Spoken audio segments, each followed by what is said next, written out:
Halo guys, jumpa lagi dengan saya Andre Damar dari Print Graphic Channel.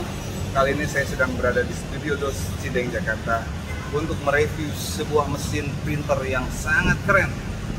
Tapi jangan lupa sebelum menonton video ini, klik like, subscribe, dan komen Print Graphic Channel.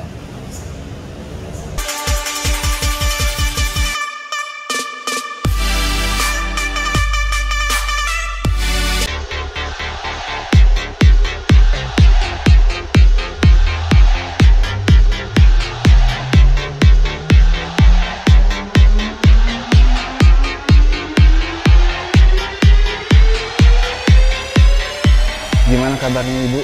Sehat Bu? Baik, sehat ya. Pak Victor? Baik juga Pak Andre. Gimana kondisi ini? Berat banget ya pandemi ya? Wah, saya rasa semua sih ya. Kayaknya kalau ekonomi memang bukan cuma Indonesia, saya yakin seluruh dunia lah Pak. Sekarang lagi struggling, sektor bisnis apapun ya sekarang lagi struggling. Tapi kita berusaha lah semaksimal mungkin untuk survive sih. Saya rasa sekarang semua orang di dunia bisnis hanya pencet tombol untuk bertahan ya Pak, begitu. Nah, di tengah pandemi ini bagaimana kondisi bisnis dari fotografi? Oke, nah sebenarnya kalau bicara masalah kondisi market atau bisnis di fotografi industri, bukan cuman masalah pandemi aja. Sebenarnya kalau trennya itu sudah kita bisa lihat dari sejak 3-4 tahun terakhir. Bahkan mungkin kalau boleh saya katakan dimulai dari 5 tahun yang lalu. 5 tahun. Di mana sosial media tuh sudah semakin marak ya. Jadi kalau banyak pertanyaan, industri foto tuh kayaknya makin melempem ya. Kayaknya turun terus ya, kayaknya orang sekarang udah nggak ada yang nyetak foto. Saya rasa mungkin statement itu lebih tepat ditujukan kepada pencetakan foto yang kecil, mungkin 3R, 4R. Mungkin kayak kalau dulu orang ada momen-momen khusus, ulang tahun ya kan, atau misalkan pulang liburan, biasanya pulang liburan langsung tuh nyetak tuh 4 album, 5 album, yaitu ukuran 3R, 4R. Saya rasa sekarang kayaknya udah nggak ada lagi ya. Hampir udah tidak ada tuh orang yang pulang liburan atau ada special occasion tertentu terus mereka nyetak foto dalam ukuran 3R 4R. Di postingnya di mana? Di Facebook, ya kan, di Instagram. Nah, kalau banyak ada pertanyaan ya, apakah industri foto saat ini masih bisa diharapkan, ya kan? Ada banyak juga statement yang mengatakan bahwa industri foto udah ke laut lah, ya kan? Mungkin udah mau sunset gitu kan. Sebenarnya boleh saya katakan saya bisa setuju, bisa tidak setuju Pak. Mungkin lebih banyak tidak setujunya ya. Kenapa? Karena kalau dikatakan industri foto itu mengalami penurunan, itu yang mana dulu nih? Kalau kita bicara masalah cetak foto, kita tahu lah, foto itu ada yang cetaknya kecil, ada yang dikenal dengan foto kanvas ya. Ukurannya biasanya yang besar-besar atau kita sebut dengan pembesaran. Nah, kalau yang disebut marketnya sudah sunset atau mengalami penurunan, saya lebih setuju ditujukan kepada pencetakan foto yang kecil Pak, 3R, 4R ya kan. Itu dulu biasanya tuh volumenya paling kenceng Pak, zaman 5-10 tahun yang lalu. Orang kalau buka studio foto, tempat nyetak foto itu udah paling bisa dapetin duitnya gampang banget deh. Orang pulang liburan, pulang-pulang nyetak 4 album, 5 album ya kan. Anak ulang tahun print foto 3R, 4R ya sampai 5 album gitu kan. Ada event-event khusus pasti orang nyetak foto. Senang sekali karena momen-momennya mau dikumpulkan ya supaya nanti bisa dilihat lagi. Nah, sejak 5 tahun terakhir kita melihat ada perkembangan yang sangat pesat sekali dari penggunaan sosial media. Inilah yang membuat impact yang sangat besar terhadap industri foto. Nah, tapi saya katakan yang impact-nya paling besar itu kena ke industri foto yang kecil Pak, gitu. Yang memang untuk dari sisi business owner itu investasi mesinnya juga dan lab-nya itu mahal sekali gitu. Jadi memang mereka biasanya dulu ngejar volume, sedangkan tren pencetakan foto kecil ini makin lama makin turun, jadi makin kolaps Pak gitu loh. Mereka agak susah bertahan nih sekarang. Nah, kalau kita bahas masalah pencetakan pembesaran foto large format ya, fine art foto atau professional photo printing, kalau saya katakan mengalami penurunan, yes, mungkin memang kita bisa katakan mengalami penurunan, tapi tidak sesignifikan foto-foto yang kecil. Kenapa? Karena memang dari dulu tren pencetakan foto yang pembesaran itu memang hanya 1 atau 2 foto. Nggak mungkin di rumah kita cetak foto kanvas sampai 10 ya kan, kecuali rumahnya gede banget ya Pak, kayak museum gitu kan. Nah paling di rumah kita ada 1 atau 2 aja ya kan foto yang memang dicetak ukuran besar, dan itu memang momen yang sangat khusus biasanya. Apa? Pre-wedding ya kan, wedding, mungkin newborn, family pictures, biasanya graduation ya kan, atau memang hanya foto keluarga tahunan ya kan, biasanya seperti itu. Jadi memang hanya momen-momen yang sangat spesial, dan biasanya once mereka memutuskan untuk cetak, ini menginginkan hasil cetak yang luar biasa bagus karena disimpan dan buat dilihat setiap hari bertahun-tahun gitu Pak. Nah kalau balik ke masalah marketnya sendiri, yang mengalami sunset atau penurunan drastis itu adalah market dari foto yang kecil. Tapi kalau foto pembesaran turunnya tidak sesignifikan itu. Karena mungkin dari sisi bisnis, kalau untuk foto yang kecil, mereka itu dulu business owner perlu invest ya, bikin lab itu. Mesinnya pun juga mahal-mahal ya, makanya mereka kejar volume. Sedangkan kalau di foto pembesaran Pak, large format printer, foto printer yang ukuran besar, investasinya kecil Pak, kalau boleh saya katakan, ya gitu. Nah ini menarik ya, ada pembesaran tapi investasinya tidak terlalu besar. Nah, apa yang HP tawarkan kepada publik untuk ini? Oke, sebenarnya mungkin yang saya mau katakan ini bukan sesuatu yang baru ya.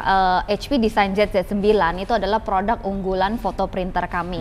Memang untuk graphic series HP memiliki 2 tipe, ada Z6 dan Z9. Tapi untuk fine art fotografi, untuk high end lah, untuk cetak kualitas tinggi, kita memang mendorong Z9 lebih fokus untuk di market foto. Nah, nilai investasinya boleh dikatakan sangat affordable Pak, bagi pengusaha yang pemula pun sangat affordable. Tapi saya rasa sebelum masuk spesifik ke masalah harga, saya lebih setuju sebenarnya kita lebih membahas masalah fitur-fitur produk atau highlight produknya sendiri gitu Pak. Nah Pak Victor, Bapak kan sebagai dealer dari mesin HP DesignJet Z9 nih, bisa nggak jelaskan kelebihan dari mesin ini Pak? Pertama Pak Andre, saya ingin menjelaskan HP DesignJet dulu. Ini dia punya 2 ukuran mesin. Pertama ukuran 24 inch itu 61 cm dan 44 inch-nya itu 110 cm. Nah untuk HP terbaru ini kalau saya bilang sih ya, ini sekarang jauh lebih elegan. Jadi HP ini sekarang kalau saya bilang nih dari versi saya, ini ngebuatnya jauh lebih niat.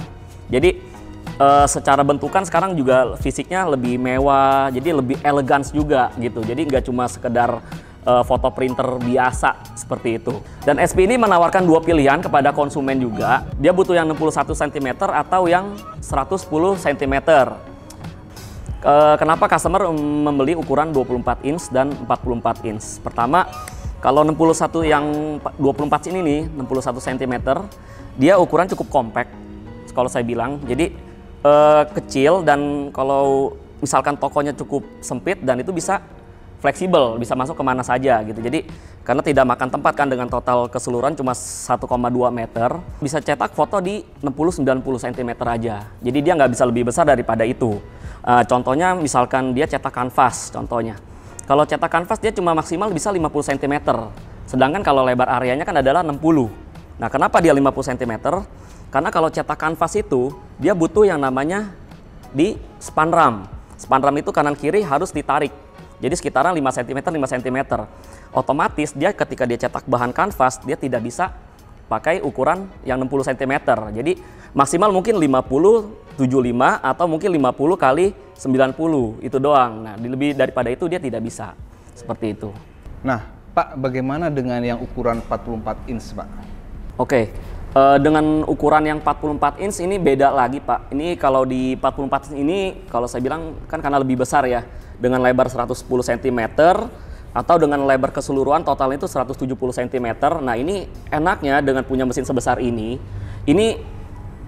kalau boleh dibilang tidak perlu yang namanya lagi lempar offshot keluar gitu, karena dia dengan lebar 110 cm cetakan dari ukuran 60 cm sampai 1 meter kali 2 meter, bahkan cetak di kanvas pun itu tidak ada masalah.